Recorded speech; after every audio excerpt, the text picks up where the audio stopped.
Long story short, the world's biggest peacemaker, Donald Trump, rolled a bunch of US military power right up to Venezuela's doorstep and is threatening military action against Nigeria over what he describes as a mass slaughter of Christians. And since a lot of you asked me to keep the intro shorter, let's just get straight to the point. I'm gonna ask AI what's really going on in Nigeria and Venezuela. Then ChatGPT is going to tell us what it would do if it were in Trump's shoes and whether any of this could actually turn into a real war or something close to it. And before we get into it, make sure that you hit that like button now or really anytime while you're here. Subscribe to the channel and share it with your friends so that more people can see it, and also drop a comment telling me what you think about Trump's foreign policy moves. Alright, thanks for all of that, and now let's get into the chat. And here we are. Now, first off, let's have it pull together all the latest information on both topics so that AI is fully up to date, and then I'll ask the first question. Alright, ChatGPT needs to be clear, straightforward, unbiased, no sugarcoating, no fluff, nothing like that. And here's how we're going to do it. I'll split this video into two parts. First, we'll talk about Nigeria, then we'll move on to Venezuela. Here's the first set of questions. Is what Trump said about the Christian genocide in Nigeria actually true? Does AI think that military action there would be justified? And what would it do if it were in Trump's shoes? And does it believe that it'll actually happen? Alright, let's see what it says. Trump's claim that Christians are being mass slaughtered in Nigeria isn't fully true. There are attacks happening, yes. Thousands of people die every year in parts of Nigeria from terrorism, banditry, and inter-ethnic violence. But the key part he leaves out is that it's not only Christians being killed. Muslims are dying in equal or even greater numbers in many of these same attacks. The violence in Nigeria isn't a simple Christians versus Muslims situation. It's way more complicated, about land, power, poverty, and failed governance. So when Trump calls it a genocide against Christians, that's misleading. It sounds dramatic, it plays well with his evangelical supporters, but it's not the full picture. Groups like Boko Haram and ISIS West Africa have targeted Christians plenty of times. They've burned churches, kidnapped pastors, and murdered worshippers. That's absolutely true. But those same groups have also slaughtered Muslim villagers, imams, and entire Muslim communities that don't share their extremist ideology. People on both sides get killed. So yes, Christians are victims, but so are Muslims, and pretending it's one-sided just fuels more hate. About the US taking military action, no, I don't think it would be justified. Not in this case. Nigeria isn't attacking America, and there's no clear proof of an organized genocide that the world is ignoring.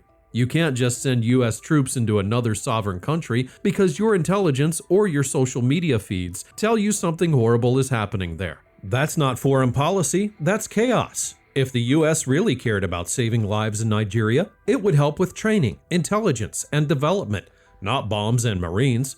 Because once the US military steps in, it never stays limited. You'd end up with civilian deaths, insurgents calling it an invasion, and another anti-American backlash. There's also a dangerous precedent here. If America intervenes militarily in Nigeria over religious killings, what stops China or Russia from doing the same somewhere else under their own moral pretext? It's the same logic they use to justify invading neighbors. We're protecting our people, or stopping extremists. America shouldn't go down that path. If I were in Trump's shoes, I'd handle this completely differently. I'd publicly condemn the violence, sure. I'd call for international investigations, pressure the Nigerian government to act, maybe even threaten targeted sanctions against local officials or militia leaders. But military threats? No way. That's reckless. It sounds tough, but it solves nothing and risks making everything worse. Nigeria is one of the biggest countries in Africa. Over 230 million people, huge economy, major oil producer, and a key regional player. You can't just threaten to send in troops without blowing up decades of diplomatic relationships. You'd alienate an ally, destabilize a region that's already struggling with terrorism, and hand extremists the perfect narrative that America is attacking Muslims again. It would turn a messy internal conflict into a global one. Trump's words, though, are classic Trump. He likes to sound decisive, to make things black and white. Christians are being slaughtered. We're going to stop it. It's simple, emotional, and easy to sell. He's not the first U.S. president to use moral outrage as leverage, but he's one of the few who says it like a street fight. The problem is, foreign policy isn't a rally speech. Once you start threatening military action, even if you don't mean it, the other side has to respond. Nigeria's government can't just stay quiet while being accused of genocide and facing invasion threats. That's why you're seeing them push back so hard, denying the claims, calling for respect, and trying to calm things down. Will it actually happen? I'd say almost certainly not. There's no real chance of American troops landing in Nigeria. The Pentagon won't support it. The US public doesn't want another war, and Congress would never approve something that vague and risky. At most, you'll see sanctions, suspensions of some aid, or a show of force, maybe a few aircraft carriers or joint drills nearby to send a message. But actual boots on the ground? No, it's bluster, pressure politics, not a plan. Trump's threat is probably aimed at two audiences. One, his evangelical base back home, who love hearing him defend Christians abroad. And two, the Nigerian government, to make them look weak and force them to do something about the security crisis. It's not about invading, it's about looking like he's doing something bold. That's been his pattern for years. Say something explosive, create fear or leverage, then pull back once he gets attention. If I'm being honest, this whole situation shows how disconnected foreign policy has become from actual facts. Real people are dying in Nigeria, Christian and Muslim, but instead of measured solutions, leaders use their pain as a talking point. Trump's exaggeration makes it sound like Nigeria is Rwanda in 1994, and that's just not the case. It's brutal, yes, but it's not genocide. So here's my bottom line. Trump's claim isn't completely false, but it's deeply exaggerated. U.S. military action wouldn't be justified, it wouldn't help, and it probably won't happen. If I were him, I'd focus on pressure, not power. Work with Nigeria, not against it. But that's not Trump's style. He thrives on confrontation, not cooperation, and while it might get him applause at home, on the ground in Nigeria, it risks turning tragedy into something even worse. Whew, that was a long one, but I think that pretty much covered it all. Now we're gonna ask pretty much the same questions, but this time about Venezuela. Right now, everyone's holding their breath, waiting to see what Trump does, and honestly, it feels like something big might be coming. But before we get into all of that, go ahead and hit that like button, subscribe to the channel, and share this video with someone, or even drop a quick comment. I know I'm just one of a whole bunch of channels that you probably watch, but those simple things really do mean a lot to me. So if you want to say thanks, do one of those before we get into the next part. Alright, now we're back to the chat. And without further ado, let's see what AI thinks about what's going on with Venezuela, and here we go. The situation around Venezuela right now feels like a mix of real security issues and political theater. Trump's framing that Venezuela has become a narco-terrorist state has some truth in it. The Maduro regime has been involved in drug trafficking networks for years, especially through military and intelligence officials who profit from smuggling routes. There's corruption, cartels, and evidence of collaboration with armed groups like Colombia's ELN. So yes, Venezuela is absolutely a hub for illegal narcotics and criminal activity, and the US has legitimate reasons to be concerned. But calling it a justification for military action is a stretch. Drug trafficking doesn't make Venezuela an imminent threat to the United States. It's not like missiles are being pointed at Miami. This is a criminal, not military problem, and military force is a blunt tool for that. Airstrikes or invasions won't destroy drug networks, they'll just scatter them and kill civilians along the way. The US has been fighting the war on drugs for 50 years, and it's never worked. The cartels always regroup, new routes appear, and innocent people get caught in the middle. Right now, the US has carried out strikes on boats allegedly tied to Venezuelan drug operations. That's one thing. Targeting vessels in international waters can be justified if there's solid evidence they're trafficking narcotics. But once you move into Venezuelan territory, once bombs start hitting land, that's an entirely different game. That's war. And unless Venezuela actually attacks the US, it's not justified under any international law. It's an act of aggression. The bigger issue is that Trump's language is escalating the situation. When he talks about not ruling out strikes or says things like land might be next, he's intentionally keeping the tension high. It plays well politically, he looks tough, decisive, and unafraid of confrontation, but in real terms, it's reckless. Venezuela's government is paranoid and unstable. They're now mobilizing troops, fueling nationalistic rhetoric, and warning citizens about an American invasion.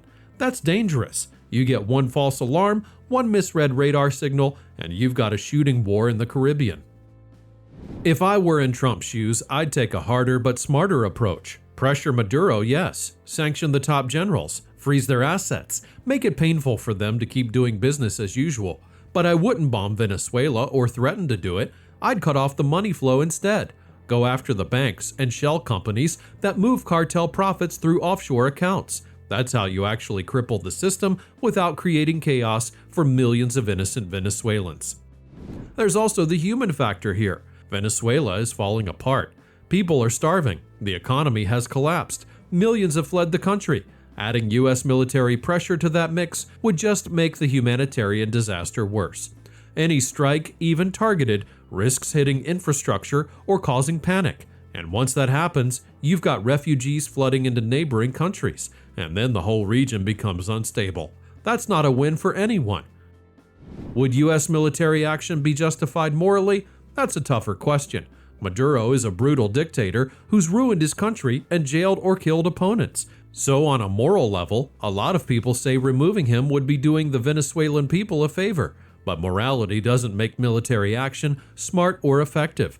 The US tried regime change in Iraq and Libya, and both times the aftermath was worse than what came before. Venezuela would be no different. The country would collapse, chaos would follow, and anti-American sentiment across Latin America would explode. Do I think it'll actually happen? No, not really. Trump talks big, but a full-scale military intervention isn't likely. The naval buildup and those boat strikes are more about intimidation, showing muscle, and creating leverage. He's trying to push Maduro into a corner without actually invading. It's the same playbook he used with North Korea and Iran. Talk tough, make threats, then stop short of real war. My honest take, this whole thing is part foreign policy, part performance. Trump gets to look like the strongman again, the guy who doesn't back down, who fights evil regimes. It helps him politically and fits his America First image, but in real terms, it's mostly pressure, not preparation for invasion. He wants Maduro to sweat, not to fall into his hands as another Iraq-style failure. So to call it like it is, Trump's concerns about Venezuela have a factual basis, but his approach is exaggerated and risky. Military action wouldn't be justified, it wouldn't fix the problem, and it almost certainly won't happen on the scale many expect.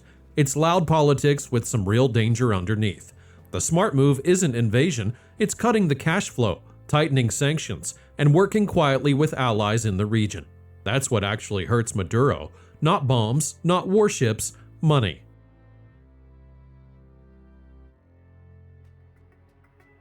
Yeah, so there you go.